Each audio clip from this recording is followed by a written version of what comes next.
तो चलिए student session को स्टार्ट करते हैं और चीज़ों को समझने का प्रयास करते हैं। जैसा कि आपको मालूम है कि एजुकेशन बायर आपकी परीक्षा को ध्यान में रखते हुए और 2026 और 27 के एस्पिरेंट्स को ध्यान में रखते हुए हम आपके साथ में एनसीईआरटी की क्लासेस आपके साथ में डिस्कस कर रहे हैं, जो न केवल आपके बेस को मजबूत करती है बल्कि आपके एडवांस तक ले जाने का प्रयास करती है और आपके जो फंडामेंटल्स होते हैं उनको क्लियर करने का और एक बार पुनः दोहराने का प्रयास करती है। देखिए डियर, अगर आप 2026 में प्रीलिम्स देना चाहते हैं, मेंस देना चाहते हैं तो एनसीईआरटी को एक बार पुनः लगा लें, तो आपको निश्चित ही सफलता की एक कड़ी की तरफ आप बढ़ जाएंगे। और साथ ही साथ ये भी आपको ध्यान में रखना है कि अधिकतर स्टूडेंट्स के जो क्वेश्चन गलत होते हैं प्रीलिम्स के और मेंस में जो आंसर राइटिंग, देखो मैं आपको बता दूं, जो एनसीईआरटी होती है डियर, ये मेंस में बहुत ज़्यादा आपको काम करती है। प्रीलिम्स के लिए तो है ही, लेकिन मेंस के लिए भी ये बहुत ज़्यादा ज़रूरी हो जाती है। तो इसलिए मेरा कहना आपसे ये है कि यदि अभी तक आपने चैनल को सब्सक्राइब नहीं किया है तो कर लो, वीडियो को लाइक कर दो, दोस्तों के साथ में शेयर कर दो। आज की जो क्लासेस है, जैसे कि आपको मालूम है कि हमने इकोनॉमी के साथ में ये सीरीज स्टार्ट करी है और इस क्लास में हम क्लास 10th की एनसीईआरटी आपसे देख रहे हैं। इसके बाद हम 9 की देखेंगे, परंतु 10th की एनसीईआरटी हमें ज़रूरी देखनी थी, इसीलिए इसका एक पार्ट हो गया। अगर आपने नहीं देखा है तो देख लीजिएगा, उस पर कई स्टूडेंट्स ने अच्छा रिस्पॉन्स दिया और स्टूडेंट्स ने उसको देखा है, आपका प्यार मिला, बहुत सारी चीज़ें, उन सभी व्यूअर्स को दिल से थैंक्स। तो डियर, आज सेशन को स्टार्ट करते हैं। आज हम इसमें 2 टॉपिक्स आपसे चर्चा का बिंदु बनाएंगे। एक होगा आपका मुद्रा और शाख के बारे में हम जानेंगे, पहला, और इसमें दूसरा टॉपिक्स होगा आपका वैश्वीकरण। किससे रिलेटेड होगा? आपका वैश्वीकरण। आज हम 2 टॉपिक्स के बारे में आपसे देखेंगे और इन टॉपिक्स को बड़े डिटेल्स में जानने का प्रयास करेंगे। इनका वर्तमान में और भविष्य में क्या देखने के लिए इम्पैक्ट मिलेगा उसको भी हम कहीं ना कहीं आपसे डिस्कस कर लेंगे। तो चलिए आज के टॉपिक को स्टार्ट कर रहे हैं, लेकिन उससे पहले एक और मिनट में आपको लेना चाहता। एजुकेशन बायर की तरफ से आपको मंथली करंट अफेयर की मैगजीन कल से स्टार्ट कर दी जा रही है और यूपीपीसीएस 2025 जो आपका होने जा रहा है प्रीलिम्स, उसको टारगेट करते हुए हम आपके साथ में दृष्टि आईएएस की टेस्ट सीरीज भी डिस्कस कर रहे हैं। और दृष्टि आईएएस की हम खासतौर पर आपके साथ में मैगजीन जो होगी उसको स्टार्ट कर रहे हैं और जून की मैगजीन हम आपके साथ में स्टार्ट करेंगे। जी हाँ, आपने सही सुना, जून की मैगजीन हम आपके साथ में डिस्कस करेंगे। तो डियर, उसका हमने एक शॉर्ट्स भी बनाया था ताकि आपको इन्फॉर्म किया जा सके, तो आप करंट अफेयर का कोई आपको दिक्कत नहीं होगा। वो सारा पीडीएफ, सारा स्टडी मटेरियल, ये भी वो भी सब कहाँ पर मिलेगा आपको? निःशुल्क और फ्री में एजुकेशन दे रहा है एजुकेशन बायर, आपको टेलीग्राम पर प्रोवाइड करवा रहा है। ठीक है, कोई भी आपका डाउट है, कोई भी आपका क्वेश्चन है तो आप हमसे पूछ सकते हैं। तो आइए सीधे क्वेश्चन की तरफ चलते हैं, question sorry in the sense कि हम टॉपिक की तरफ बढ़ते हैं। यहाँ पर शिक्षक के लिए कुछ दिशा निर्देश दे के रखे हैं एज ए पठन पाठन के लिए, परंतु हमें चलना है सीधा विद्यार्थी जीवन के लिए। यहाँ पर दे के रखा है अध्याय नंबर, जो आप देखोगे एनसीईआरटी खोलते हो क्लास 10 की 10th की, तो वहाँ पर मुद्रा और शाख के बारे में आपको दर्शाया जाता है। मुद्रा और शाख को स्टार्ट करने से पहले थोड़ा सा इस चीज़ को समझना कि इसके बेस को आपको जानना जरूरी है। देखिए, मैं आपको एनसीईआरटी तो पढ़ाऊंगा ही, लेकिन इसको समझाने का और डायरेक्शन देने का भी काम करूँगा ताकि आप इसको बहुत ईजी वे में समझ सकें, इसकी थीम को, कि ये कहना क्या चाहती है और इसका बेस क्या है। मुद्रा और उसका शाख। मुद्रा विनिमय का एक माध्यम है। अब जरा स्टूडेंट्स देखिएगा, मुद्रा क्या है, पहले आपको ये समझ में आना चाहिए कि जो मनी है, मनी क्या है, what is this money? Money क्या है? सोचो, पैसा। मुद्रा क्या है? मुद्रा वह है जो मुद्रा का कार्य करे, मतलब कि मुद्रा वह है जो मुद्रा का काम करे, एक विनिमय का माध्यम है। विनियमन क्या है? यदि हम किसी वस्तु, मतलब कि एक मध्यस्थता, क्या है ये? एक मध्यस्थ है। कैसे मध्यस्थ है, जरा देखना, इस चीज को थोड़ा सा समझना। हम एक एग्जांपल आपके साथ शेयर करते हैं ताकि आप उस एग्जांपल से चीजों को बड़े डिटेल्स में समझ सकें। एग्जांपल ये है, अगर आप इस चीज को थोड़ा भी समझें तो और भी अच्छा होगा। मानिए एक तरफ ए है और मानिए एक तरफ बी है। ए के पास में मान लीजिएगा ये कुछ गुड्स है और बी के पास में क्या है? कुछ मनी है। इसको रुपए ऐसे रिप्रेजेंट कर देते हैं, ठीक है। अब इसको क्या करना है, बी को ए से क्या लेना है, इस गुड्स को लेना है, तो ये क्या करेगा, इसको मनी दे देगा और इस गुड्स को ले लेगा। अब इस गुड्स की, इस वस्तु की जो कीमत है वो कौन निर्धारित करता है, तो ये पैसा निर्धारित करता है।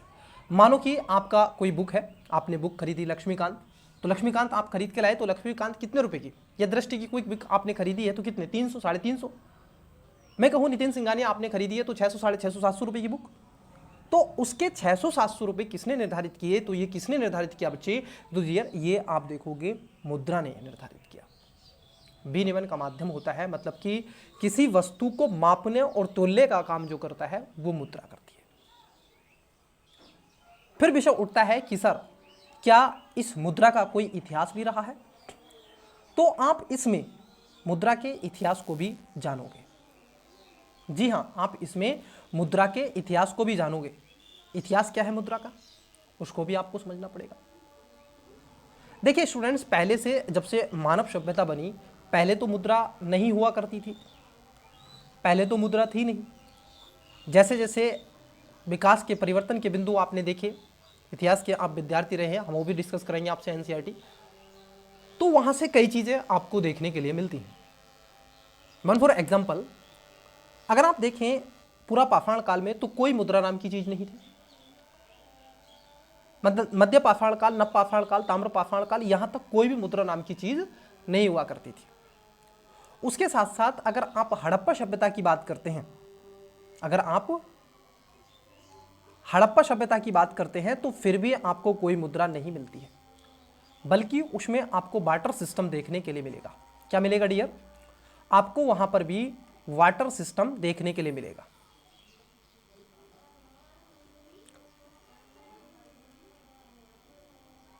वाटर सिस्टम देखने के लिए मिलेगा। अब ये वाटर सिस्टम क्या होता है, वाटर सिस्टम होता है डियर कि किसी वस्तु के बदले में एक वस्तु ले लेना। जैसे मान लीजिए किसी को चावल की जरूरत है, तो वह मानो कि ए है, मैं आपको उदाहरण देता हूं, एक ए है और एक बी है। ए को चाहिए चावल, लेकिन इसके पास क्या है, ये इसको चाहिए, इसके पास क्या है, वजह ये है इसके पास क्या है, तो इसके पास में मान लीजिए इसके पास में है आलू। तो अब ये क्या करेगा व्यक्ति, ये जो ए है ये किसी आलू वाले को, चावल वाले को ढूंढेगा, और ऐसे चावल वाले को ढूंढेगा जिसको आलू की जरूरत हो। जरा समझना, ऐसा भी नहीं है कि अगर इसके पास आलू है तो ये किसी को भी दे दे, कि इसके पास चावल है, बी के पास में, सी के पास में, तो मैं उसको दे दूं और उससे चावल ले लूं, नहीं। क्योंकि बार्टर सिस्टम में क्या होता है, जिस व्यक्ति को जो जरूरत होती है वह लेता है और जिसके पास जो होता है वह देता है। मतलब कहने का ये है, अगर इसके पास आलू है और इसको चावल चाहिए तो ये किसी ऐसे चावल वाले को देखेगा जिसके पास में आलू की जरूरत हो।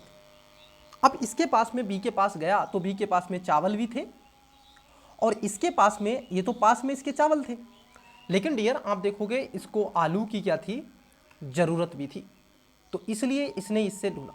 अब ऐसी कंडीशन में आप देखोगे इसको कितना टाइम लगेगा, कई बार ये भूखों भी रह सकता है, कई बार इसकी स्थिति बहुत दयनीय हो सकती है। मतलब कि ये ऐसा सिस्टम था, ये जो वाटर सिस्टम था, जिसमें इसके नकारात्मक सकारात्मक दोनों परिणाम आपको देखने के लिए मिलेंगे। ये एनसीईआरटी खासतौर पर इस चीज को बताती है। परंतु डियर आपको यह भी समझना है, अगर मुद्रा चलन में हो, उस मुद्रा से इसके लिए बहुत इजी और बहुत आसान काम हो जाता है कि ये अब इसको किसी आलू वाले को या किसी चावल वाले को ढूंढने की आवश्यकता नहीं है। अब मानो, अब मैं आपको एक और उदाहरण देता हूं, ये तो वाटर सिस्टम का था। अब मैं आपको एक उदाहरण देता हूं कि मान लीजिए प्रचलन में मुद्रा है, क्या है, अब शाख है, मुद्रा आपकी प्रचलन में है, तो उस स्थिति में क्या होता है, उस स्थिति में ये होता है, मानो कि मनी है मार्केट के अंदर।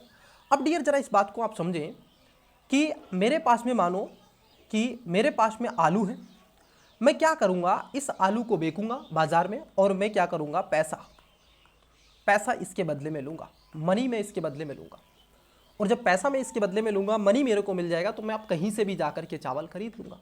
अब मुझे ये ढूंढने की आवश्यकता नहीं है कि ऐसे चावल वाले को ढूंढो जिसको आलू की जरूरत हो। इट इज क्लियर, ये नो। तो ये होता है आपका वाटर सिस्टम। परंतु ये बार्टर सिस्टम के पश्चात क्या हुआ, चीज़ें और बदली। जैसे जैसे समय बदलता चला गया वैसे वैसे चीज़ें और बदलती चली गई, और उसमें आपको देखने के लिए क्या मिलेगा, जब आप इस चैप्टर को पढ़ोगे वहाँ पर आपको मुद्रा का विकास मिलेगा। छठी से 7वीं शताब्दी ईसा पूर्व आप देखोगे मौर्य काल, मौर्योत्तर काल, गुप्त काल में आप देखोगे स्वर्ण के सिक्के चलते हैं, बेजा सिक्के चलते हैं।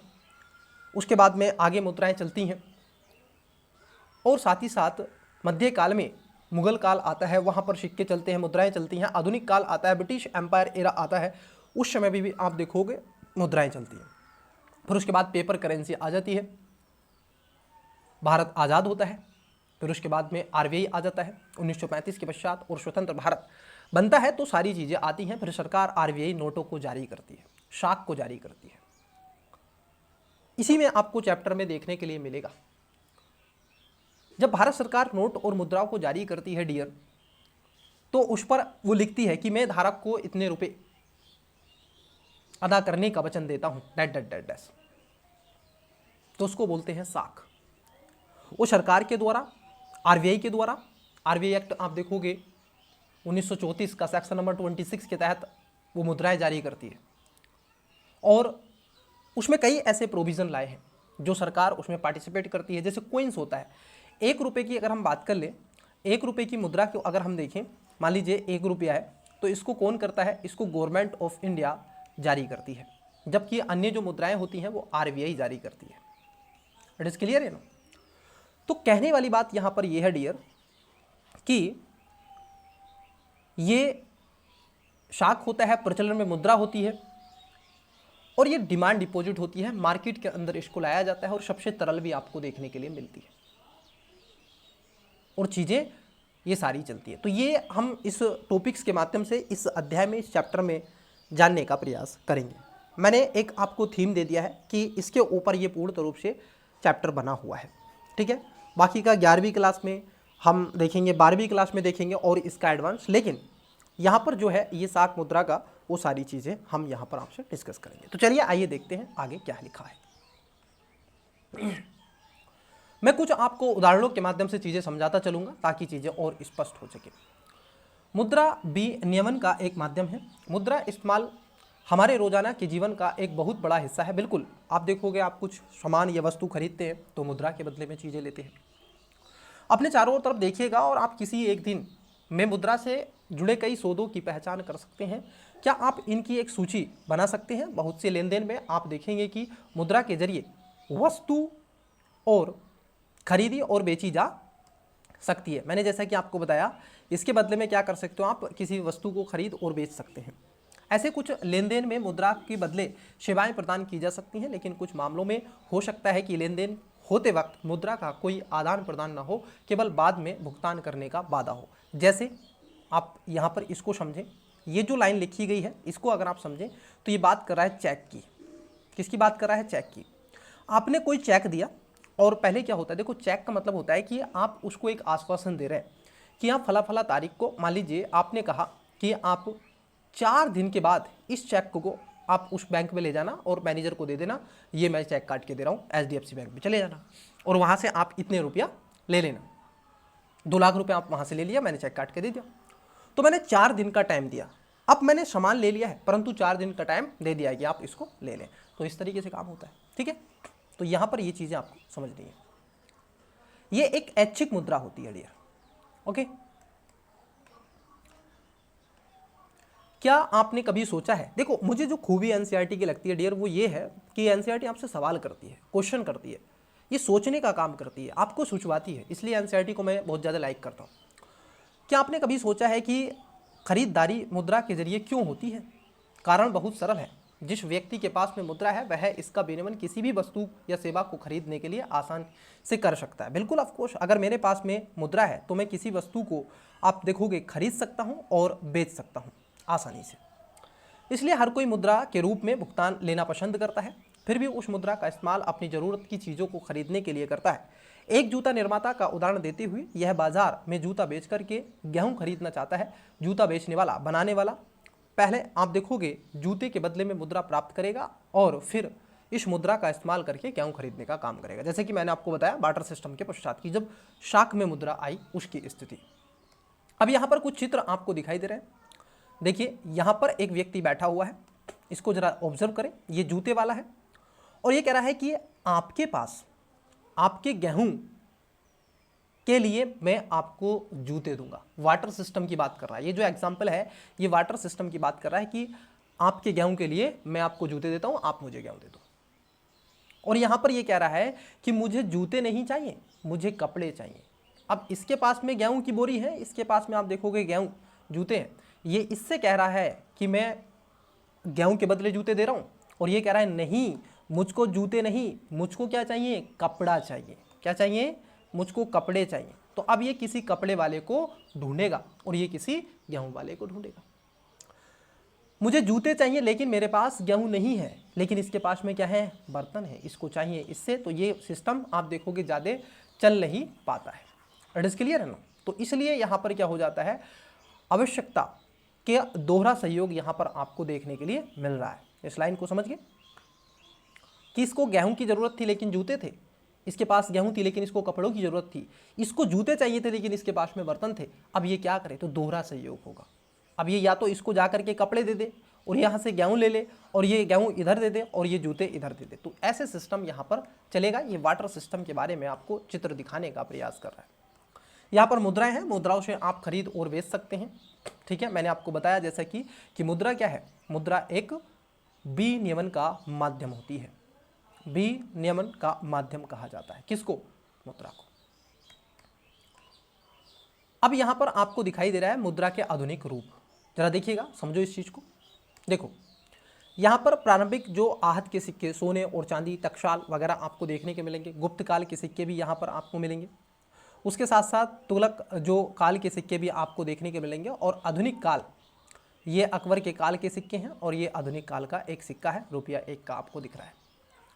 अब यहाँ पर कुछ चीज़ें आपको देखने के लिए मिलेंगी जिसमें मुद्रा के आधुनिक स्वरूप की बात कर लें तो आपको कई ऐसे मिलेंगे। देखो आधुनिक स्वरूप में अगर मैं मुद्रा की बात करूँ तो इसमें जो खासतौर पर लिखा है एनसीईआरटी बताती है, तो इसमें पहला तो आपको सिक्का होता है जिसको कोइंस कहते हैं, जिसको हम कोइंस कहते हैं। एक ये होता है आपका पहला।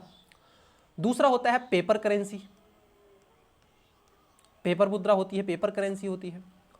तीसरा आप देखोगे होता है आपका जिसको प्लास्टिक मनी कहते हैं, प्लास्टिक करेंसी होती है, जैसे क्रेडिट कार्ड, डेबिट कार्ड होता है। उसके बाद में आपने देखा होगा चेक होता है जिसको बैंकों में निक्षेप, अभी उसकी बात करेंगे, चेक होता है। उसके बाद आप देखोगे डिजिटल करेंसी भी अब आ रही है, ये करंट में आ जाता है डिजिटल करेंसी, जिसमें आप बिटकॉइन की बात करते हैं। तो ये सारी चीज़ें क्या हैं, ये आप देखोगे आपके आधुनिक मुद्राओं के स्वरूप आपको देखने के लिए मिलते हैं। परंतु एनसीईआरटी में ये सब नहीं है। एनसीईआरटी में पेपर करेंसी की बात आपसे होगी और उसके साथ साथ आपसे कॉइन्स की बात होगी। ठीक है, तो इसको आप चाह रहे हैं। आइए बात कर लेते हैं करेंसी।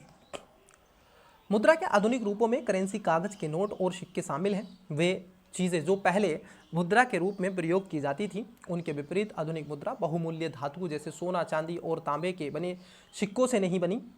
अनाज और पशुओं की तरह वे रोज़मर्रा की चीज़ों से भी नहीं बनी। आधुनिक मुद्रा का इस प्रकार अपनाई कोई इस्तेमाल नहीं है, फिर भी इसे विनिमय का माध्यम क्यों स्वीकार किया गया। मतलब कि ये सोने का नहीं है, चांदी का नहीं है, कोई पशु नहीं है, फिर भी इसको स्वीकार कर लिया जाता है।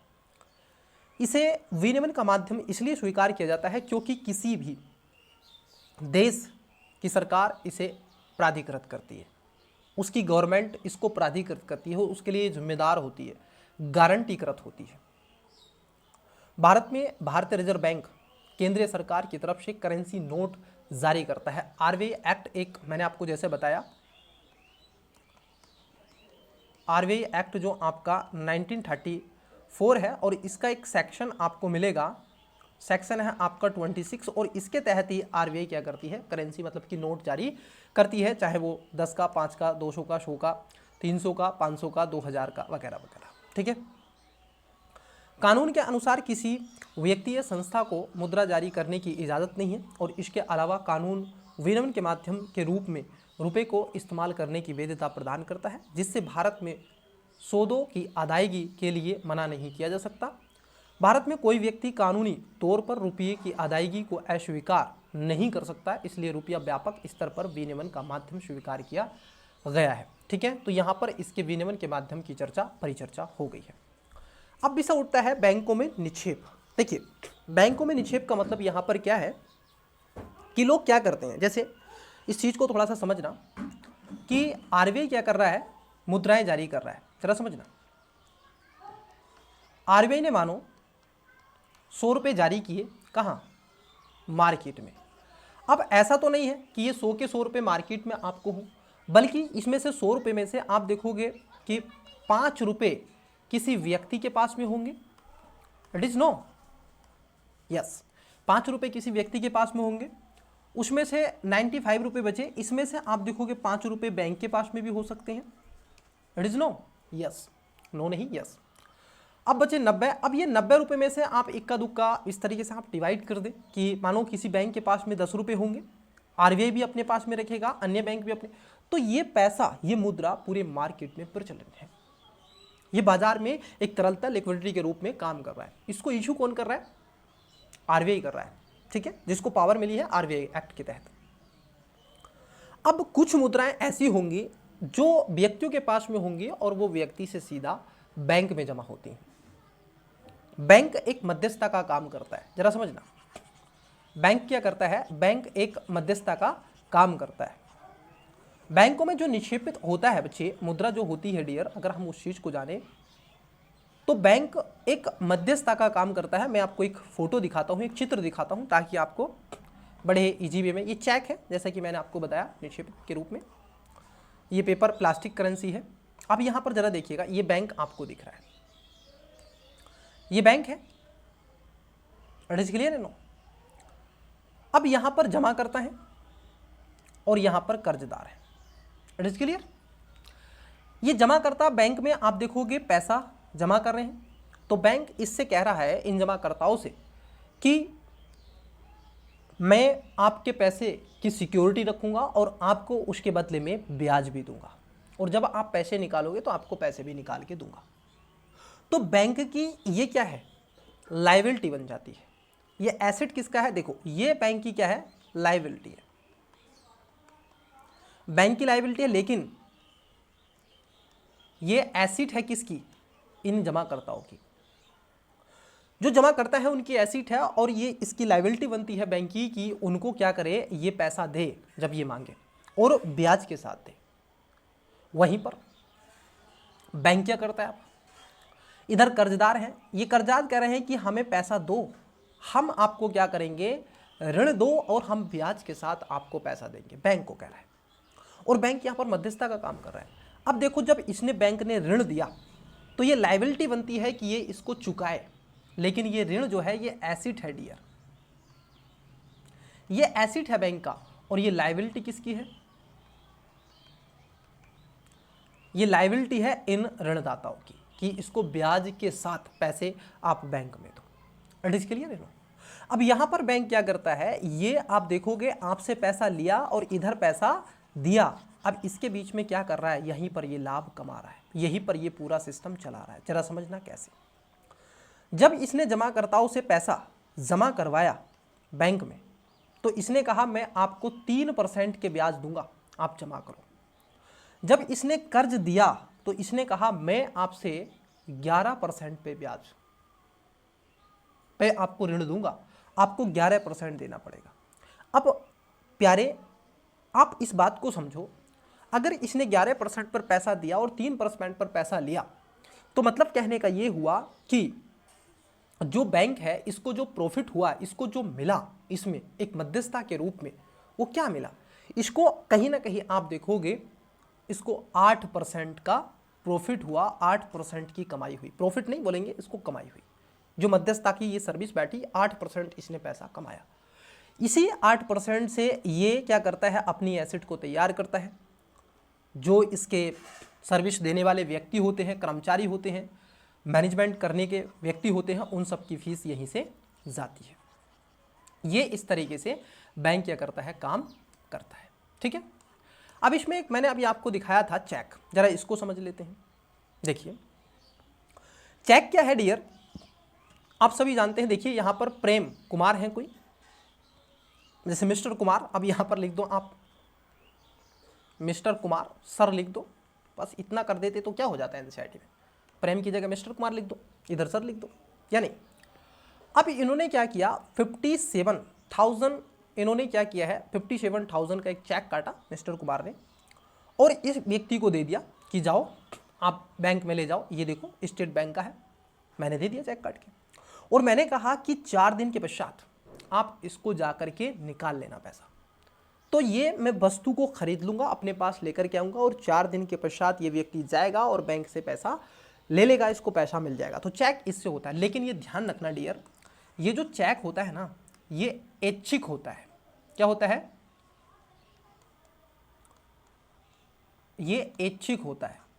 ये लेनदार पर इच्छा पर डिपेंड करता है, मेरे पे नहीं। मैं दे रहा हूं किसी को, उस पर डिपेंड, मुझ पे नहीं, उस लेने वाले पर। उसने कहा नहीं मैं चेक नहीं लूंगा, मेरे को कैश चाहिए, तो आप उस पर थोप नहीं सकते कि क्यों नहीं लेगा चेक, है ना। वो कहेगा मेरे को करेंसी चाहिए, मेरे को कैश चाहिए, मेरे को नगद चाहिए, तो नगद आप दोगे। वो चेक नहीं लेगा क्योंकि आपके खाते में पैसा है या नहीं है वो नहीं जानता, लेकिन उसको आप दो तो वो जाने। ठीक है, तो इस तरीके से काम करता है। ठीक है, चलो, तो यहाँ पर आपने देखा, ये यहाँ पर देख लो चेक कार्ड है, जैसे क्रेडिट कार्ड, डेबिट कार्ड, आपने ये सारी चीज़ें समझ ली है। बैंकों के ऋण संबंधी गतिविधियाँ मैंने आपको बता दिया है। ठीक है, जो मध्यस्थता का काम करता है। साख की 2 भिन्न स्थितियाँ होती हैं। अब यहाँ पर कुछ आपको चीज़ें देके रखी हैं। हमारी रोजमर्रा की गतिविधियों में ऐसे बहुत से लेन देन होते हैं जहाँ किसी ना किसी रूप में ऋण का प्रयोग होता है। बिल्कुल सही बात है, आप ऋण लेते हैं, फैमिली ऋण लेती है, आपके यार दोस्त ऋण लेते हैं, भारत सरकार ऋण लेती है, विश्व में ऋण पर काम चलता है। ऋण बोले तो उधार से हमारा तात्पर्य एक सहमति से होता है जहां शाहूकार कर्जदार को धन, वस्तुएं या सेवाएं मुहैया कराता है और बदले में भविष्य में कर्जदार से भुगतान करने का वादा कर लेता है। अब हम निम्नलिखित 2 उदाहरणों से इसको देखने का प्रयास करेंगे। आइए देख लेते हैं कैसे आप देखोगे चीज़ें आपको मिलेंगी। देखिए, त्योहार का मौसम है। अब हम 2 महीने बाद त्योहार का मौसम है, अब से 2 महीने बाद त्योहार का मौसम है और जूता निर्माता सलीम के पास शहर के एक बड़े व्यापारी से 3,000 जोड़ी जूते की मांग आती है और सलीम के पास इतनी मुद्राएं नहीं है, इतनी लेबर नहीं है कि वो 3,000 जूतों को बना सके। उसको 1 महीने में ये टेंडर मिला है पूरा करने के लिए, बट वो पूरा करने का कोशिश करेगा परंतु उससे पूरा नहीं हो पा रहा है। तो वो क्या करे? सलीम ने क्या किया, उसने कहा कि मैं आपको 1 महीने में 1,000 जोड़ी जूते दूंगा बना के, आप मुझे थोड़ी सी मुद्राएं दो। उसने पहले मुद्राएं ले लेता है सलीम, फिर उसके बाद में वो 1 महीने बाद इतने, आपने देखा होगा ना, आप कहते हैं कि मुझे कुछ वस्तु चाहिए इतने दिन बाद, आपने देखा होगा कुछ चीज़ें खरीदते तो वो कहता है पहले बयाना दो, बयाना बोलते हो ना, एडवांस। जैसे आप कोई शॉप खोलते हैं, जैसे आप रूम लेते हैं तो उसमें 1 महीने का एडवांस आपसे ले लिया जाता है। जो ओनर होता है रूम रेंट, वो 1 महीने का पहले ले लेते हैं कि अगर आप जब खाली करोगे तो आपको दे दिया जाएगा। अब वो क्या कर लेगा, उस महीने का जो पैसा लिया है उससे अपना काम कर लेगा, जो भी उसको रहेगा। आपके अगर रूम के अंदर वो इंफ्रास्ट्रक्चर नहीं है, फर्नीचर नहीं है, उसको लगवा देगा, आप ही के पैसे से आपको लगवा के देगा, अपने से नहीं। जब आप छोड़ोगे तब आपको देगा। इट इज क्लियर ना? तो उसी तरीके से सलीम भी काम करता है। तो ये चीजें नहीं है। वैसे ही आता है सपना। सपना की समस्या आप दूसरा देखो। सपना एक छोटी किसान, सपना अपनी 3 एकड़ जमीन पर मूंगफली उगाती है। अब देखो सपना का एक उदाहरण देके रखा है, बड़ा अच्छा लगा मैं जब इसको पढ़ रहा था। सपना के पास में 3 एकड़ भूमि है, उसमें वो फसल उगाती है मूंगफली। उम्मीद करती है कि फसल बहुत अच्छी होगी और वो कर्ज अदा करने का वादा भी दे देती है। उसने कर्ज लिया और मूंगफली उगाना शुरू किया, परंतु उसकी जो फसल थी वो इतनी बेटर नहीं हुई। उस स्थिति में सपना के पास कर्जा हो गया उस साहूकार का। कीटनाशक दवाइयाँ उसने छिड़की परंतु बैक्टीरिया उसको लग गया और उसकी मूंगफली इतनी अच्छी ना हुई और वो कर्जा लौटाने में असफल रही और साल के अंदर यह कर्जा बड़ी रकम बन जाता है अगले साल स्वप्ना खेती के लिए फिर से दोबारा उधार लेती है और इस साल फसल सामान्य रहती है, लेकिन इतनी कमाई नहीं होती है कि वह अपना कर्जा वापस कर सके। वह कर्जे के इस जाल में, ऋण ट्रैप में फंस जाती है। उसे कर्जे को चुकाने के लिए अपनी ज़मीन का एक टुकड़ा, एक हिस्सा बेचना पड़ता है। उस 3 एकड़ में से स्वप्ना की ज़मीन कम हो जाती है। ये उदाहरण ये दिखाता है। एक ये भी कर्ज है, एक ये भी टेंडर है, एक ये भी शाख है, एक ये भी आप देखोगे ऋण है। It is clear. और खासतौर पर ये आपको ग्रामीण क्षेत्रों में देखने को मिलेगा। कहाँ पर मिलेगा? जो ग्रामीण क्षेत्र हैं, जो आपके विलेज हैं, वहां पर आपको ये देखने के लिए मिलेगा डियर, जहां पर लोग शाहूकार के ऋण में फंस जाते हैं, जहां पर उनको अपनी भूमि का एक टुकड़ा बेचना पड़ता है। मैंने ये स्वयं अपनी आंखों से भी देखा है। ठीक है, तो ये सारी चीजें यहां पर आपको मिलती है। अब विषय उठता है कि जब ऋण मिलता है, उस ऋण की कुछ शर्तें होती हैं। आपने वो शर्तें देखी हैं। Make your dream come tour with और। अब जरा इस चीज को समझना कि कुछ शर्तें जो मिलती हैं वो क्या क्या शर्तें हैं, यहां पर आपको दिखाई देगा। मान लीजिए एक उदाहरण लेते हैं। उदाहरण है, मेघा को एक आवास बनाना है, मतलब कि रहने के लिए घर बनाना है, ये सुंदर प्यारा सा घर। तो मेघा को पैसे की जरूरत है, ऋण की जरूरत है। मेघा जाती है और पैसे लेती है। अब मेघा गई आवास बनाने के लिए, तो उसके लिए कुछ कुछ क्राइटेरिया है, एलिजिबिलिटी, अगर वो उसको फुलफिल कर दी है तो उसको ऋण मिलेगा। अब जरा समझना डियर यहाँ पे कि पहले तो ऋण की राशि रुपए में आप देखोगे कितना ऋण चाहिए। मानो कि इसको 5 लाख ऋण चाहिए, तो एक तो शर्त ये है कि 5 लाख ऋण चाहिए। दूसरा है ऋण की अवधि क्या होगी। उसने कहा कि 5 साल होने चाहिए। ऋण की अवधि 5 साल, 5 लाख रुपए। आवश्यक कागजात क्या है। अब स्वप्ना से क्या है, बैंक ये मांग रहा है कि आपके पास डॉक्यूमेंट्स बताओ, एसेट क्या है। आप 5 लाख का ऋण ले रहे हो, क्या आपके पास में 10 लाख का है, संपत्ति है।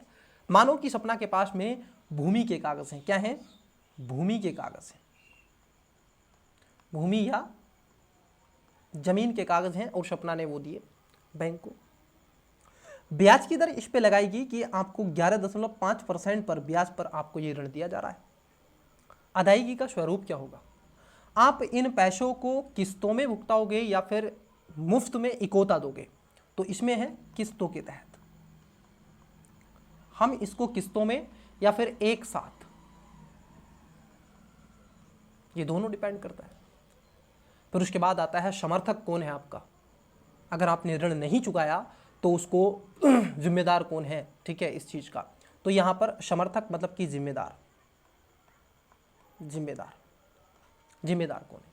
तो ये सारी चीजें आप देखोगे डियर, ये आपको ऋण के लिए चाहिए। तो ये शर्तें होती हैं ऋण की, और यही इसमें एनसीईआरटी में आपको बताया गया। मैं यहाँ पर आपको बता देता हूँ। देखिए यहाँ पर आवास का ऋण की बात कर लेते हैं, एग्जाम्पल से समझना।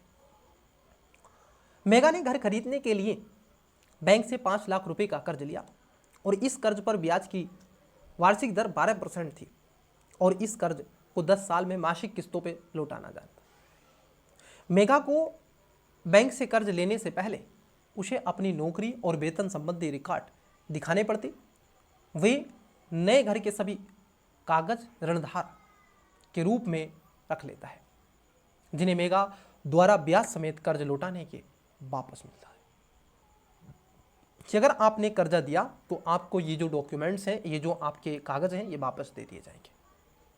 टेस्ट। तो ये ऋण की जो चीजें होती हैं, ऋण की जो शर्तें हैं, वो इस तरीके से आपको होती हैं। हर ऋण समझौते में ब्याज की दर निश्चित कर दी गई जाती है। इससे कर्जदार महाजन को मूल रकम के साथ अदा करता है। इसके अलावा उधारदाता कोई समर्थक ऋणधारक मतलब कि गिरवी रखने के लिए की मांग कर सकता है। समर्थक ऋणधार ऐसी संपत्ति है जिसका मालिक कर्जदार है, जैसे कि भूमि, इमारत, गाड़ी, पशु, बैंकों की पूंजी इत्यादि। ठीक है, यहां पर ये चीजें आपको समझ में आ गई। बाकी का आप इसको देख लें, मैंने आपको क्लियर तरीके से ये चीजें बता दी। विविध प्रकार के, अब जरा समझना, शाख प्रबंधन। एक गांव का उदाहरण लेते हैं और इस चीज को थोड़ा समझने का प्रयास करते हैं। रोहित और रंजन ने कक्षा में ऋण की शर्तों के बारे में पढ़ना खत्म किया था।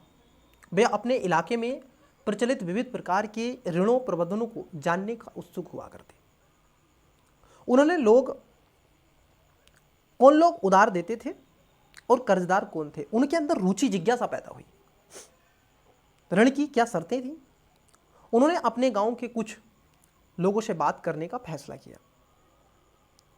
अब जो फैसला हुआ उसको थोड़ा सा समझने का प्रयास करिएगा।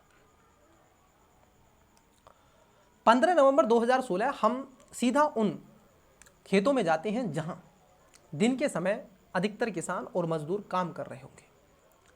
खेतों में आलू की फसल लगाई हुई है। पहले हम सोनपुर का एक छोटा सा गांव जहां सिंचाई की सुविधाएं मौजूद है के एक छोटे किसान श्यामल से मिलते हैं। अब श्यामल से बातचीत हुई और श्यामल से कुछ बातें हुई। अब देखिए बातें क्या हुई हैं, जरा श्यामल से पूछिएगा। इन्होंने पूछा श्यामल से, श्यामल का कहना है कि उसे अपनी 1.5 मतलब कि 1.5 एकड़ जमीन जोतने के लिए हर मौसम में उधार लेने की जरूरत पड़ती है। कुछ साल पहले तक वह गांव के महाजन से ऋण लेता था जिस पर उसे 5% मासिक ब्याज देनी पड़ती थी।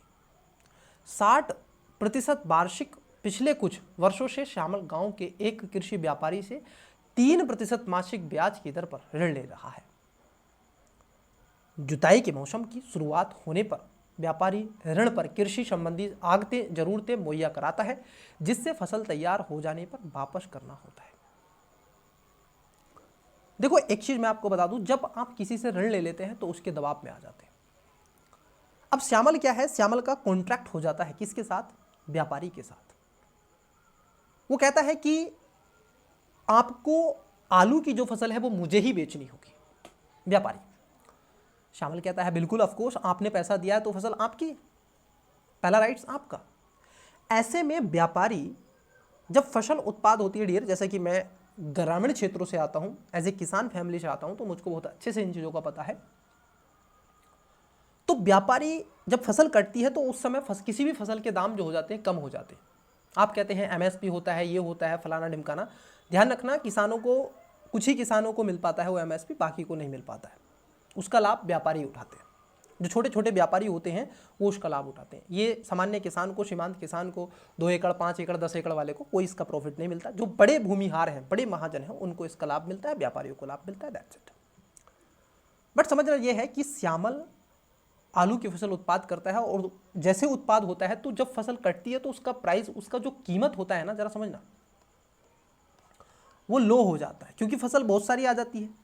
और यहां पर भी मोनोपोली होती है इन व्यापारियों की, वो दाम गिरा देते हैं। किसान इतने जागरूक नहीं है, पढ़े लिखे नहीं है और इतने उत्सुक भी नहीं है। उनको जो मिला उसमें हुए और वो कर्ज में बैसे हैं उनके व्यापारियों के, तो उन्होंने कहा इतने रुपए कुंटल है तो इतने रुपए कुंटल से दिया। अब जो किसान है उसके हाथ से सस्ते में माल चला जाता है, जरा समझना। और व्यापारी क्या करता है, उसको जब फसल कट जाती है उसके पश्चात उसको मार्केट में बेचता है कुछ समय के पश्चात। जैसे टमाटर आप देखिए 200 रुपये किलो, 300 रुपये किलो टमाटर, जरा समझ रहे, कौन खाएगा। जब फसल होती है टमाटर की तो उस समय टमाटर कितना होता है, 10 रुपये 20 रुपये। और जब नई टमाटर की फसल होती है तो तब टमाटर का प्राइस क्या होता है, वेरी हाई। तो ऐसे वो व्यापारी उसका लाभ उठा लेता है और किसान के हाथ कुछ नहीं लगता। तो ये श्यामल का उदाहरण इन्होंने बताया इसमें, ठीक है, ये पोटैटो का। फिर इन्होंने दूसरे के पास गए। अब हम अरुण से मिलते हैं जो एक किसान मजदूर के काम का निरीक्षण कर रहा है।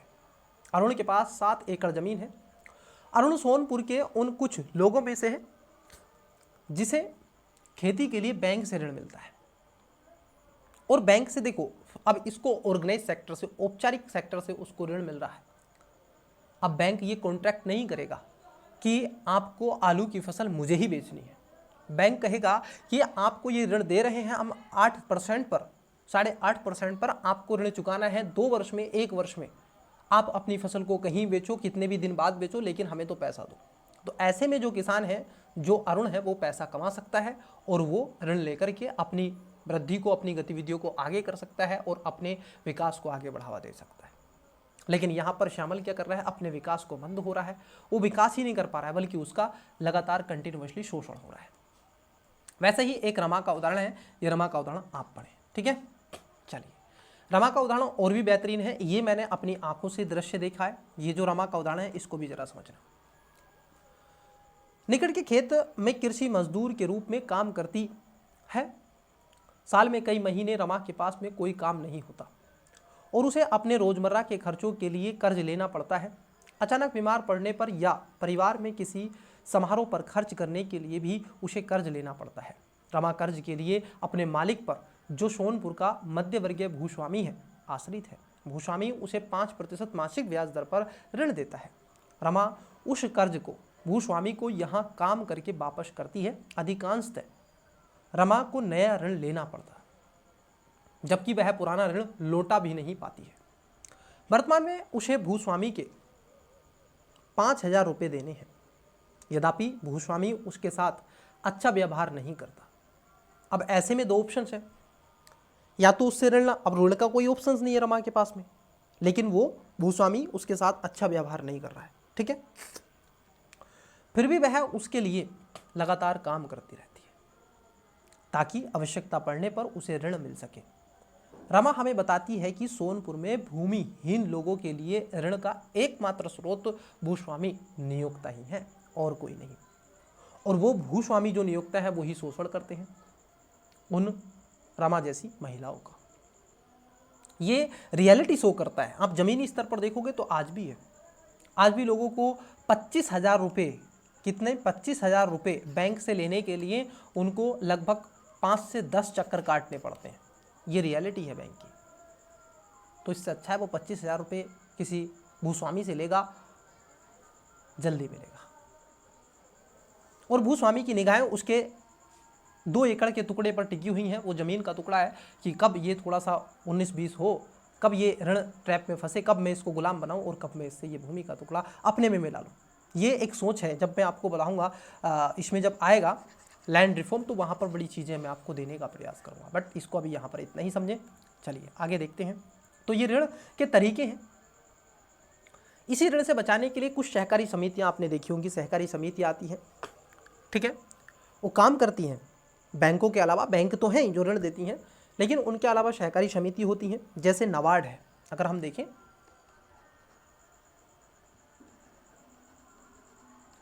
जैसे नाबार्ड है, national bank and agriculture rural developments, अगर आप देखोगे तो इस पर काम करता है और ये किसानों को ऋण देता है और फिर कहता है कि आप ऋण लो, किसान है ऋण लो, आप फसल को उत्पाद करो, बेचो बाजार में, राष्ट्रीय अंतर्राष्ट्रीय बाजार में, और ये शर्तें हैं आप दो। ये आपका शोषण नहीं करता है। तो ये है।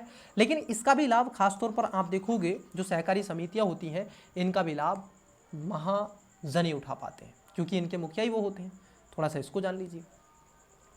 बैंकों के अलावा ग्रामीण क्षेत्रों में सस्ते ऋण का एक अन्य स्रोत सहकारी समितियां हैं। सहकारी समिति के सदस्य अपने संसाधनों को कुछ क्षेत्रों में सहयोग के लिए एकत्रित करते हैं। कई प्रकार की सहकारी समितियां संभव हैं, जैसे किसानों, बुनकरों एवं औद्योगिक मजदूरों इत्यादि की सहकारी समितियां।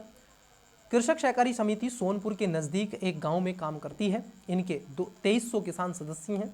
यह अपने सदस्यों से जमा प्राप्त करती है और इस जमा पूंजी को ऋणाधार मानते हुए इस सहकारी समिति ने बैंक से बड़ा ऋण प्राप्त किया और इस पूंजी का इस्तेमाल सदस्यों को कर्ज देने के लिए किया जाता है। यह ऋण लौटाने के बाद कर्ज का दूसरा दौर शुरू किया जा सकता है। कृषक सहकारी समिति कृषि उपकरण खरीदने, खेती और कृषि व्यापार करने, मछली पकड़ने, घर बनाने और अन्य विभिन्न प्रकार के खर्चों के लिए ऋण मुहैया कराती है। तो अब देखो यहाँ से वो रमा जैसा जो एग्जाम्पल था उससे बाहर चीज़ें निकली, ठीक है। चलिए, भारत में औपचारिक क्षेत्र के शाख अब यहाँ पर जरा देखिएगा। एक होता है अनौपचारिक, एक होता है औपचारिक। दो चीज़ें होती हैं शाख को लेकर के, दो चीज़ें होती हैं। एक होता है औपचारिक, जरा समझना, औपचारिक, एक होता है अनौपचारिक, ठीक है।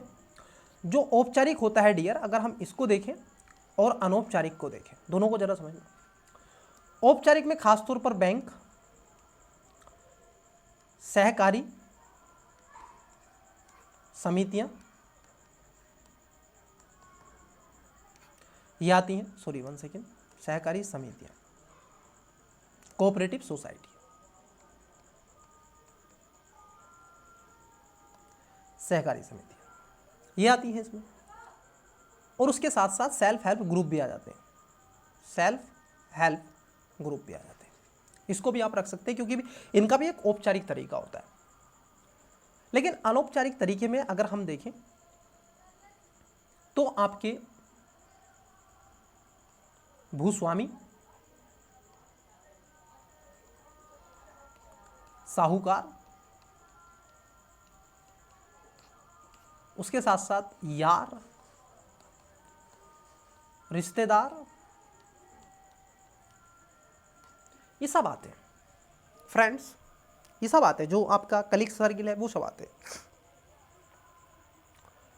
लेकिन जो औपचारिक तरीका होता है उसमें सारी चीज़ें एक क्रमबद्ध तरीके से होती है, अनौपचारिक तरीके में क्रमबद्ध तरीके से नहीं होती।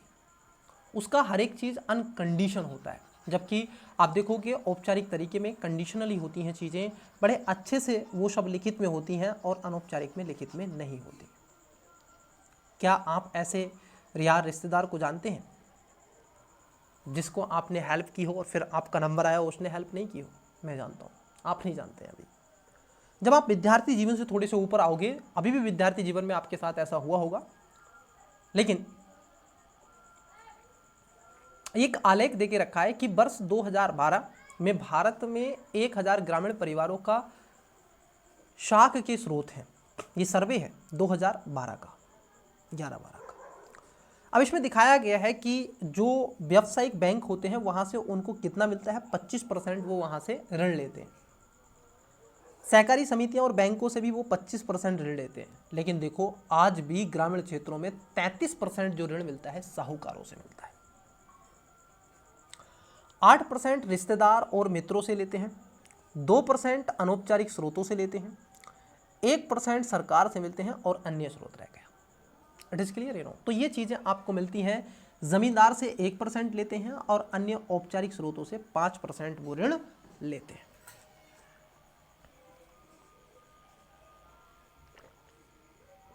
आई होप कि आपको ये चीज़ें इट इज क्लियर तरीके से आ रही हैं। यहाँ पर एक किसान है और कह रहा है कि लेकिन बैंक हमारी उच्च आय क्यों चाहेगा? क्यों बैंक चाहेगा कि हम उच्च बढ़ें? क्योंकि इसने जो ऋण लिया है इस किसान ने, वो कहाँ से लिया है? साहूकार से।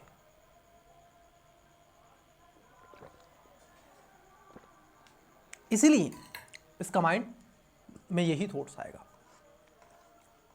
यहाँ पर औपचारिक अनौपचारिक शाख से क्या मिलता है ये मैंने आपको बता ही दिया है। इस यहाँ पर थोड़ा सा देखिएगा, एक तालिका और आपको दिखाती है। शहरी परिवारों द्वारा किए गए कुल ऋण का कितना प्रतिशत औपचारिक और कितना प्रतिशत अनौपचारिक था, इसको भी जरा देखिए। ग्रामीण का आपने देखा 33%, और शहर का आप देखो। शहर में जो गरीब होते हैं, जैसे यहाँ पर जो नीला है, ये वाला नीला है और ये थोड़ा सा आपको बैंगनी है, ठीक है सॉरी।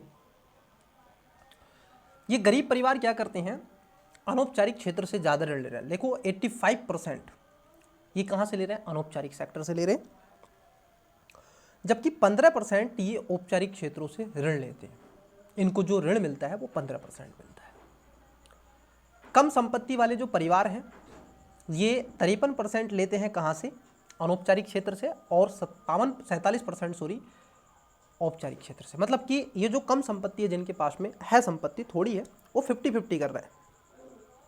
लेकिन समृद्ध जो परिवार हैं, जिनकी स्थिति बेटर है, अच्छे हैं, उच्च स्टेटस रखते हैं सोसाइटी में, 72% औपचारिक गतिविधियों से वो ऋण लेते हैं और 28% अनौपचारिक क्षेत्रों से लेते हैं। लेकिन जो अमीर परिवार हैं, अंबानी जैसे परिवार हैं या उनसे थोड़े छोटे, वो 90% औपचारिक ऋण लेते हैं और 10% अनौपचारिक ऋण लेते हैं। डियर, अंतर यहाँ पर ये है। एक गरीब परिवार को देखो और एक अमीर परिवार को देखो, अंतर ऑटोमेटिकली समझ में आ जाएगा। आप जिस कैटेगरी में आते हैं उस चीज़ से आप देखो, आपको अंतर स्वयं आ जाएगा। एक होता है पढ़ लेना, एक होता है स्वयं को उस कंडीशन में रख करके फील कर लेना, दोनों में अंतर होता है। और मैंने अभी आपको बताया अनौपचारिक क्षेत्र कैसे शोषण करता है। रमा का एग्जाम्पल आपने देखा, अरुण का एग्जाम्पल आपने देखा, श्यामल का एग्जाम्पल आपने देखा। एक किसान कह रहा है क्यों बैंक हमारा एक उच्च जीवन चाहेगा, क्या हमें अमीर बनाना चाहेगा बैंक? तो जरा समझिए डियर, ये कैसी स्थिति को शो करता है। क्या आप जानते हैं, क्या आप मानते हैं कि बैंक मुझे ऋण देगा? एक ये बुनकर है कोई, यहाँ पर दिखाया गया, तो ये यहाँ पर चीज़ें होती हैं। ठीक है, चलिए अब विषय उठता है कि निर्धनों के स्वयं सहायता समूह। देखो, एक आता है self help group, self help group, ठीक है, जिसको बोलते हैं SHGS। अब क्या हुआ है कि ये एक आधुनिक मॉडर्न स्थिति निकल करके आई है, जैसे महिलाएं सेल्फ हेल्प ग्रुप के माध्यम से अपनी स्थिति को बेटर बढ़ावा देने का प्रयास करती हैं, किसान सेल्फ हेल्प ग्रुप बनाते हैं, उसके साथ साथ यूथ सेल्फ हेल्प ग्रुप बनाते हैं, कई ऐसे NGO हैं जो इस पर चल रहे हैं। तो ये लोग क्या करते हैं, ये लोग उसमें पैसा एकत्रित करते हैं, कुछ महीने का, वीक का पैसा देते रहते हैं और वो मुद्राएं इकट्ठी होती रहती हैं। जब वो मुद्राएं इकट्ठी होती रहती हैं डियर, उस स्थिति में होता क्या है, जैसे ही उनमें से मान लीजिए यहाँ पर इसमें इस ग्रुप में 20 महिलाएं शामिल हैं। कितनी? 20 जो वुमेन है वो शामिल हैं, और ये 200 रुपये हर महीने देती हैं। तो 200 रुपये 20 महिलाएं अगर देंगी तो 2 दूनी 4, 4,000 रुपये हो गया एक महीने का। ठीक, अब 4,000 रुपये इन्होंने एकत्रित किए एक महीने का, और मान लीजिए इनको 1 वर्ष हो गया इस ग्रुप में, तो अगर हम इसको 12 से मल्टीप्लिकेशन कर दें तो 12 चौक 48। कहने का तात्पर्य यह है कि इसको 48,000 रुपये इस ग्रुप में हो जाएंगे एक साल में, 200 रुपये हर महीने से। उस स्थिति में हुआ क्या है, एक महीने में इन्होंने 200 रुपये से 48, आप देखोगे 4,000, और एक वर्ष में 48,000 रुपये इन्होंने जोड़ लिया है, इस ग्रुप में पैसा जुड़ गया है। अब मानो कि इस 20 महिलाओं में से किसी को कोई काम करने की आवश्यकता है, कोई वो काम करना चाहती है, तो सिंपल सी बात है, वो क्या करेंगे, एक महीने का और उसको गैप देंगे और कहेंगे कि ये लो, उसको 50,000 रुपये दे देंगे और कहेंगे आप अपना काम करो। और इस 50,000 में से अब आपको क्या करना है, जब आपका थोड़ा थोड़ा करके, जैसे 5,000 रुपये आपने इसमें डाल दिए, फिर 5,000 आपने इसमें डाल दिए, ठीक है, आप जैसे बैंक से आपको 11 पे मिल रहा था, तो आपको ये 3% लगेगा, आप इसमें से देके और भुगता दें, 5% लगेगा, आप इसमें से भुगता दें। मतलब कहने का ये है कि आपको मिल रहा है कितना, 5% पर आपको इतना मिल गया, अब आप पैसे देती रहे। कहीं कहीं सेल्फ हेल्प ग्रुप इनके टर्म ऑफ कंडीशन होती हैं जो स्वयं ये बनाती है, औपचारिक नहीं है, अनौपचारिक होता है, लेकिन सरकार ने भी इसको बढ़ावा देने का प्रयास किया है। तो इस तरीके से काम करता है सेल्फ हेल्प ग्रुप। इसके भी सकारात्मक नकारात्मक पहलू होते हैं, कुछ इसमें अनभिज्ञ होते हैं, इसको भी मैं बहुत अच्छी तरीके से जानता हूँ। ठीक है, मेरी फैमिली के सदस्य भी इसमें ऐड ऑन है जो खासतौर पर वुमेन है। ठीक है, तो वो सारी चीज़ें आपने भी देखी होंगी, आपके परिवार में भी ये चीज़ें मिलती हैं। खैर, तो सेल्फ हेल्प ग्रुप ये महिलाओं का होता है। मैंने ये एकदम जीता जागता उदाहरण आपको दिया है। ठीक है, तो ये इस तरीके से काम करता है। और ये बैंक से भी क्या करते हैं, कर्ज ले लेते हैं, इनको मिलता है, बैंक में इनको ऋण दे देता है। तो ये चीज़ें इस तरीके से काम करती हैं। ये सेल्फ हेल्प ग्रुप का एक कार्य होता है। ठीक है, चलिए अब उसके बाद आता है, अब यहाँ से देखो क्या हो गया, वो रमा जो है उस साहूकार से बच जाएगी, वो जो आपको श्यामल मिला था वो किससे बच जाएगा, उस व्यापारी से बच जाएगा, और उसके साथ साथ जो आपका करुण था वो किससे बच जाएगा, बैंक के ऋण से बच जाएगा। ठीक है, तो ये सारी चीज़ें ऐसे काम करती रहती हैं। यहाँ पर सेल्फ हेल्प ग्रुप है, ये वुमेन बैठी हुई हैं, एक गुजरात का उदाहरण इन्होंने लिया था। ठीक है, गुजरात का उदाहरण यहाँ पर लिया है कि महिलाएं सेल्फ हेल्प ग्रुप में बैठी हुई हैं। इसी को बढ़ावा देने के लिए आपने अभी प्रोफेसर मोहम्मद यूनुस के बारे में पढ़ा होगा। इनको शांति का नोबेल पुरस्कार 2006 में मिला था। इन्होंने देखिए क्या काम किया था। ये कहते हैं, अगर गरीब लोगों को सही और उचित शर्तों पर ऋण उपलब्ध कराया जा सकता है तो लाखों छोटे लोग अपनी लाखों छोटी छोटी गतिविधियों के जरिए विकास का सबसे बड़ा चमत्कार कर सकते हैं। और उदाहरण क्या है, बांग्लादेश का ग्रामीण बैंक। जरा समझना इसको नोट डाउन कर लो। रट लो, ये मोहम्मद यूनुस का ये जो लोगो है, ये जो टाइटल है, इसको मगज करके एकदम पी जाओ, ये बहुत ज़रूरी है, मेंस में काम करती हैं ऐसी चीज़ें। बांग्लादेश ग्रामीण बैंक का उचित ब्याज दरों पर गरीबों की ऋण जरूरतों को पूरा करने का बड़ा सफल इतिहास रहा है। इसकी शुरुआत 1970 में एक छोटे पैमाने पर हुई थी। वर्ष 2018 में ग्रामीण बैंक के अब 9 लाख सदस्य जो बांग्लादेश के 81,600 गाँव में फैले हुए हैं। इससे ऋण लेने वाली ज़्यादातर महिलाएं हैं, जिनका संबंध समाज के गरीब तबके से है। इन कर्जदारों ने दिखा दिया है कि न केवल गरीब महिलाएं भरोसेमंद कर्जदार हैं, बल्कि वे विभिन्न तरह की छोटी आय वाली गतिविधियों को सफलतापूर्वक शुरू करने और चला सकने में भी सक्षम है। ये इतना अच्छा एकदम मैं कहूँगा पैरा है, अगर आप पढ़ें इसको तो बहुत ही गदगद करता है। ये मैंने भी फील किया है। आप कहोगे सर आप ये सब कैसे बोल देते हो, मैंने भी फील किया है, मैंने भी देखा। यस डियर, मैंने ये दृश्य अपनी आंखों से बैंक में देखे हैं। कुछ मेरे ऐसे जानते हुए लोग बैंक में हैं, मैं उनसे भी ये बातें कभी कभी बात होती है तो सुनता हूँ, जानता हूँ। जिस बैंक में मेरे अकाउंट है, कभी मैं जाता हूँ तो वहाँ पर जो उसमें कर्मचारी हैं उनसे भी मेरा थोड़ा सा ठीक है, तो वहाँ पर भी मैंने इस चीज़ को फील किया है। मैंने उनसे जब भी मौका मिलता है मैं जाता हूँ, बात करता हूँ। लेकिन ज़रा समझना डियर, यहाँ पर ये बात है कि आप देखोगे जो छोटे व्यापारी होते हैं या फिर छोटे जो ज़मींदार होते हैं, छोटे सीमांत किसान हैं भारत के, वो ऋण चुका देते हैं। उन पे 25,000, 30,000, 1 लाख का ऋण है, वो ऋण चुका देते हैं। लेकिन जो बड़े किसान हैं, जिनके पास में 100 एकड़ ज़मीन है, समझ पा रहे हैं, 50 एकड़ ज़मीन है, वो जो बड़े बड़े किसान हैं, 1 एकड़ 6 बीघे का होता है डियर, समझ पा रहे हैं कि नहीं? 50, 6 पंजे 30, 300 बीघा ज़मीन है। अब वो 300 बीघा ज़मीन बहुत बड़ी ज़मीन होती है डियर, बहुत बड़ी, मतलब बहुत बड़ी। तो उसके पास भी ऋण है, वो नहीं चुका पाता है। सरकार जब माफ़ करती है ऋण तो प्रॉफिट उसको होता है। बिल अगर माफ़ करती है तो लाभ वो कमाता है, सब्सिडी देती है तो लाभ वो कमाता है। वो सीमांत, वो छोटा किसान नहीं लाभ कमाता है। तो ये यूनिस का जो आप देखोगे, मोहम्मद यूनुस का जो उदाहरण है, ये बहुत ही ज़्यादा अच्छा उदाहरण माना जाता है। ठीक है, चलिए सारांश ये है इस बात का, इस टॉपिक का, इस अध्याय का।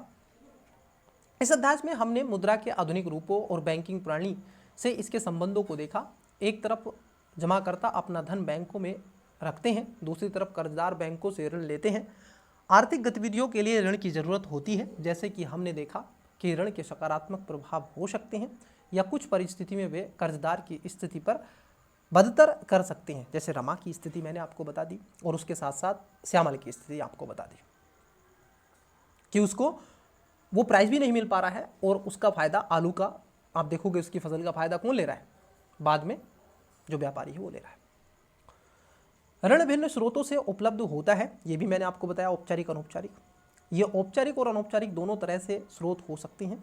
औपचारिक और अनौपचारिक ऋण दाताओं ने ऋण की शर्तों में बहुत फर्क हो सकता है। वर्तमान समय में अमीर परिवार औपचारिक स्रोतों से ऋण लेते हैं, जबकि गरीब परिवार अभी भी अनौपचारिक स्रोतों से ऋण पर निर्भर रहना पड़ता है। यह अनिवार्य है कि औपचारिक क्षेत्र के कुछ ऋणों में वृद्धि हो ताकि महंगे अनौपचारिक ऋण पर से निर्भरता कम हो। साथ ही बैंकों और सहकारी समितियां इत्यादि से गरीबों को मिलने वाले औपचारिक ऋण का हिस्सा बढ़ना चाहिए। ये दोनों कदम विकास के लिए जरूरी है, क्योंकि अगर उसका आर्थिक रूप से वो सक्षम होगी, महिला या फिर पुरुष जो भी गरीब है या ठीक है, तो वो आगे बढ़ सकता है। यहाँ पर ये अभ्यास प्रश्न है, इनके अभ्यास प्रश्न का आंसर आप दें, लिखें, आराम से इसका स्क्रीनशॉट लें। ये पीडीएफ तो आपको प्रोवाइड करवा देंगे, ठीक है, क्लास के पश्चात आपको मिल जाएगा, तो वहाँ से आप इसको देख लें। एक और टॉपिक आता है वैश्वीकरण। देखिए, आइए सीधे टॉपिक की तरफ चलते हैं और मैं आपको इसको थीम देने का प्रयास करता हूं ताकि आप इस चीज़ को समझें। क्योंकि देखो, लाइन बाय लाइन पढ़ने से अच्छा है उसकी थीम को समझो, उसके बेसिक को समझो। मेरा उद्देश्य आपको समझाना है, ये लाइन बाय लाइन पढ़ना नहीं है, ये तो आप पढ़ लोगे भाई। मेरा यहाँ पर मध्यस्थता का काम है कि आपको वो चीज़ें एक कॉन्सेप्चुअली आपके मस्तिष्क में डाल देना, ताकि आपके दिमाग से वो चीज़ लिख लेना। आप अगर उस पर आसानी से आप 200-500 शब्द लिख सकें, मेरा उद्देश्य ये है आपके मस्तिष्क को, डायमेंशन को और ज़्यादा अपॉर्चुनिटी, मिनिमम में मैक्सिमम आउटपुट देना, मेरा ये टारगेट है डियर। आपकी सफलता में थोड़ा सा योगदान सुनिश्चित करना, मेरा ये टारगेट है। देखिए, टॉपिक है अध्याय नंबर 4 और इसमें आता है वैश्वीकरण और भारतीय अर्थव्यवस्था। दिमाग में क्वेश्चन आना चाहिए कि सर वैश्वीकरण क्या भारत में पहले नहीं था? ये वैश्वीकरण की बात कब से कर रहा है? ये एलपीजी रिफॉर्म की तो नहीं कर रहा है। ये एलपीजी रिफॉर्म की तो बात नहीं कर रहा है कि ये जो वैश्वीकरण हुआ 1990 के दशक में,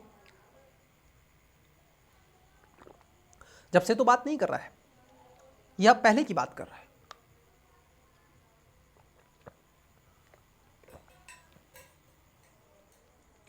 क्या लगता है आपको? भारत में वैश्वीकरण, देखो भारत विश्व की अर्थव्यवस्थाओं से ऑलरेडी पहले से ये जुड़ा हुआ था।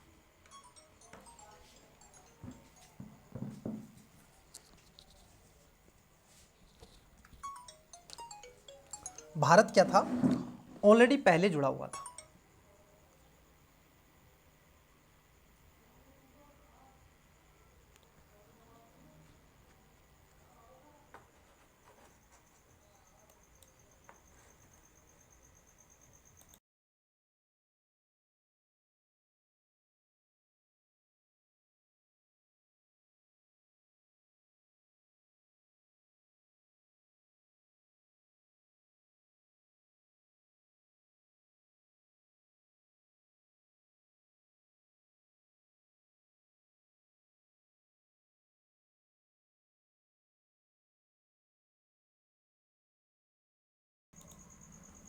हाँ तो डियर, हम बात कर रहे थे किस पे?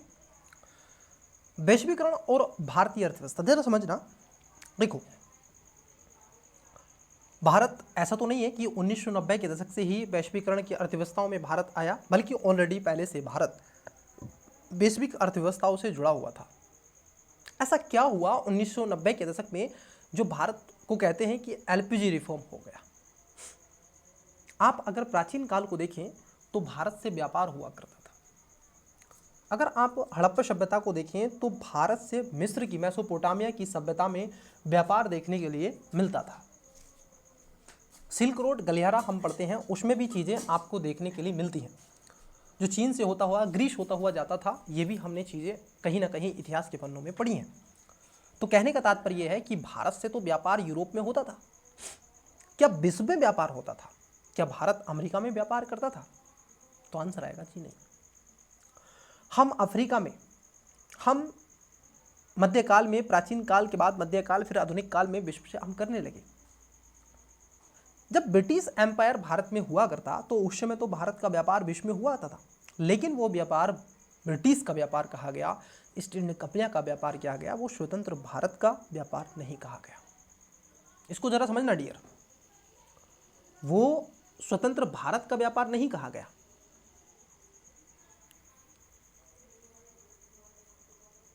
वो ब्रिटिश का व्यापार था।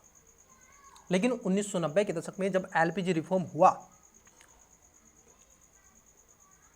जब